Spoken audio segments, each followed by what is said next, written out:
नमस्कार मित्रांनो, मराठी माणूस प्रदीप. वक्फ बोर्ड आपण अनेक दिवस झाला ऐकतोय. वक्फ बोर्डाच्या सगळ्या करामती, सगळ्या गोष्टी, कुठं गावावरती दावा ठोकतात, 1500 वर्ष जुन्या मंदिरांवरती दावा ठोकतात, सगळ्या गोष्टी करतात, नुसते जमिनी घेत आहेत. कारण एक लक्षात ठेवा, ज्याची जमीन त्याची सत्ता. छत्रपती शिवाजी महाराजांनी सांगितलेले सगळ्यात महत्त्वाची गोष्ट, ज्याची जमीन असेल, ज्याचा भूगोल असेल, त्याचा इतिहास रचला जाईल, त्याचा इतिहास पुढे वाढला जाईल. एवढंच फक्त लक्षात ठेवा. वक्फ बोर्ड काय आहे? काँग्रेसनं उभं करून आणून ठेवलं 1972-70च्या दरम्यान. आणि या काँग्रेसनं आणलं या देशामध्ये. आणि हे 1500 वर्ष जुन्या मंदिरांवरती दावा ठोकताय. आणि मग या काँग्रेसच्या विरोधामध्ये बोलल्यानंतर आम्हाला अंधभक्त तुम्ही म्हणता. चला, उद्या तुमच्या घरांवरती येऊन कधी दावे ठोकतील, तुमच्या गावावरती, तुमच्या गावातल्या मंदिरावरती तुम्हाला चालेल? या सगळ्या गोष्टीच्या विरोधामध्ये संपूर्ण देशानं एकजुटीनं हिंदूंनी सगळ्या उभं राहिलं पाहिजे. एकजुटीन त्या आघाडीन फेगाडी गेली उघडत, त्या युत्यानं आघाड्या. हिंदू म्हणून एक राहिलं पाहिजे. जर नरेंद्र मोदी केंद्रामध्ये चांगलं काहीतरी वक्फ बोर्डाच्या विरोधात करत असतील आणि जर यांच्या ताकदी यांच्या काढून घेत असतील, आणि हे काढणं अत्यंत महत्त्वाचं आहे. तुम्हाला आज नाही समजणार, ज्याच्यावरती वेळ येते त्याच्यावर त्याला समजतं सगळ्या गोष्टी. वन विभागाच्या जागांवरती येऊन हे दावे ठोकतात.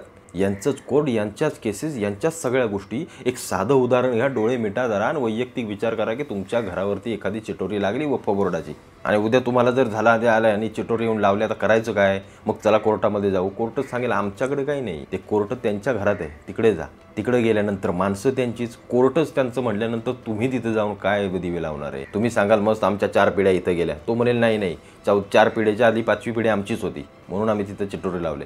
आणि इकडं तुझ्या घराची कागदपत्र. जरा बारीक सारीक विचार करा की किती महत्त्वाचा निर्णय हा वक्फ बोर्ड रद्द होणं. आणि याच्यामध्ये मुस्लिमांनी देखील समोर यावं, मुस्लिमांनी देखील याला समर्थन द्यावं. कारण तुम्ही कुठल्याही माणसाच्या जाती धर्माच्या किंवा कुठल्या याच्या अशा जागा जमिनी घेऊ शकत नाही. वक्फ बोर्ड हे तुम्ही जर 1972ला आले ना, तर त्याच्या आधी बाबासाहेबांनी लिहिलेल्या लोकशाहीमध्ये असा कुठली तरतूद आणि असं कुणाचाही हक्क, कोणाची जमीन आणि कुठली गोष्ट हिसकावून बळकावून घेण्याचा कुठलाही त्यांनी तरतुदी केल्या नाहीत कुठल्याही कलमात. ही सगळी कलमं बदलली या काँग्रेसच्या काळामध्ये. कित्येकदा यांनी लोकशाहीतली सगळी कलमं बदलली. आज ही लोकशाही झाडतायत ना हातामध्ये की लोकशाही बुडेल, लोकशाही. अरे तुम्ही बुडवलीत कित्येकदा. 370 कलममधला शेवटचा एफचा पॅरेग्राफ जो होता तो त्यांनी हटवला होता, तो त्यांनी लपवून ठेवला होता त्या काश्मीरमध्ये, जो नंतर या मोदी सरकार यांनी सगळ्यांनी आणला. आणि 370 हटवण्यामध्ये त्याचं सगळ्यात मोठं योगदान झालं. हे सगळे त्यांनी जे क्लॉज आहेत ते सगळे क्लॉज त्यांनी निपटवून टाकले. वक्फ बोर्डामध्ये देखील तशाच काहीशा गोष्टी आहेत. पण जी सत्य घटना आहे ज्या बाबासाहेबांनी लिहिली ती आजही आपल्या देशामध्ये आहे. म्हणून यांचे जरा हात दगडाखाली येत नाही, तर हे लय वळवळ करायला लागले असते. हा वक्फ बोर्ड जाणं अत्यंत महत्त्वाचं आहे. भावांनो, उद्या तुमच्या मंदिरांवरती, तुमच्या घरांवरती कुठेही दावे ठोकल्यानंतर तुम्ही काय करणार आहात ना, हे आधी विचार करा की बाबा माझं घर गेल्यानंतर मी काय करेन, माझं गाव गेल्यानंतर मी काय करेन, माझा देव, माझे मंदिर गेल्यानंतर मी काय करेन. या सगळ्या गोष्टीचा विचार करा आणि त्याच्यानंतर ठरवा की नक्की कोणाला ते पाठिंबा द्यायचा आहे. काल जो काय 10 कोटीचा GR बोलत होते अनेक जण सोशल मीडियावरती की भाजपानं GR काढला, तो GR सगळा रद्द झालेला आहे. काही GR कुठले 10 कोटी त्यांना द्यायचे नाहीत आणि कुठले देणार नाहीत. आणि दिले तर चालेल, यांना देखील सोडायला नको मग.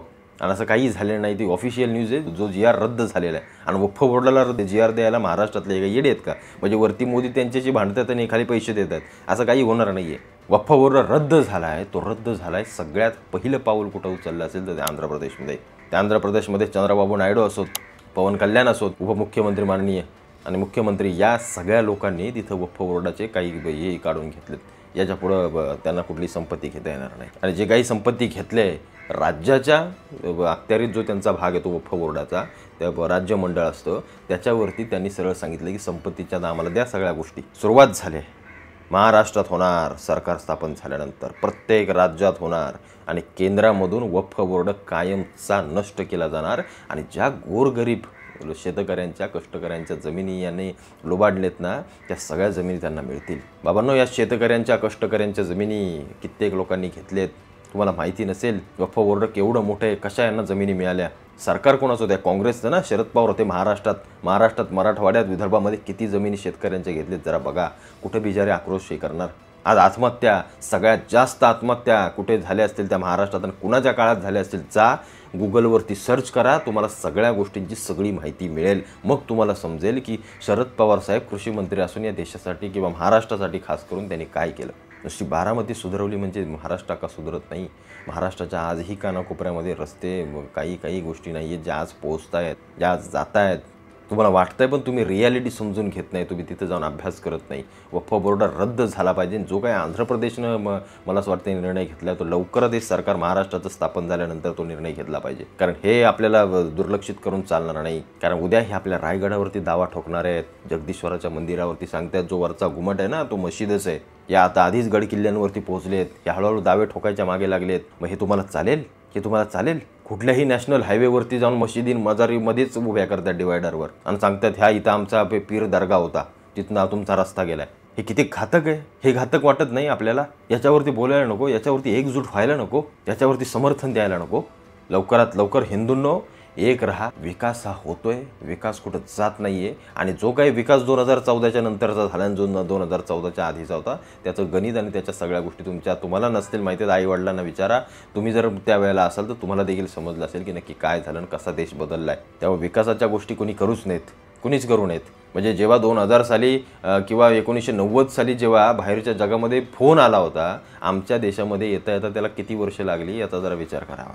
जेव्हा इंटरनेट 90च्या दशकामध्ये होतं बाहेरच्या जगामध्ये, आमच्या देशामध्ये येता येता आम्हाला किती वेळ लागला त्याचा जरा विचार करावा. 2014ला अंबानींनी जेव्हा फुकट केलं त्याच्यानंतर आम्हाला समजलं की अरे बाबा इंटरनेट एवढं स्वस्त आहे. नाही तर 1 GB डाटाला आम्हाला 500,000 रुपये घालवायला लागायचे. त्याच्यामुळे या सगळ्या गोष्टी थोड्याशा विचार करण्यासारख्या आहेत. ते विचार करा, अभ्यास करून बोलत जा रे. मी तुम्हाला 10 वेळा म्हटलं की अभ्यास करा. अभ्यासाशिवाय कोणतीही गोष्ट बोलायची नसते. कारण जोपर्यंत तुम्ही अभ्यास करत नाही तोपर्यंत तुमचा हा मजला खालीच असतो. तुम्हाला काही कळत नाही, तुम्ही एकाच विचारसरणीचे असता. हे असंच झालं, टाकती जायला खाली. तसं नाही, अभ्यास करा. आणि जो काही आंध्र प्रदेशाने मला असं वाटतं निर्णय घेतला तो स्तुत्य आहे, जो अप्रतिम आहे. आणि त्याच्या मागे संपूर्ण हिंदूंनी उभं राहावं. आणि येणाऱ्या काळामध्ये लवकरच वक्फ बोर्ड या देशातून हद्दपार होईल एवढं मात्र नक्की.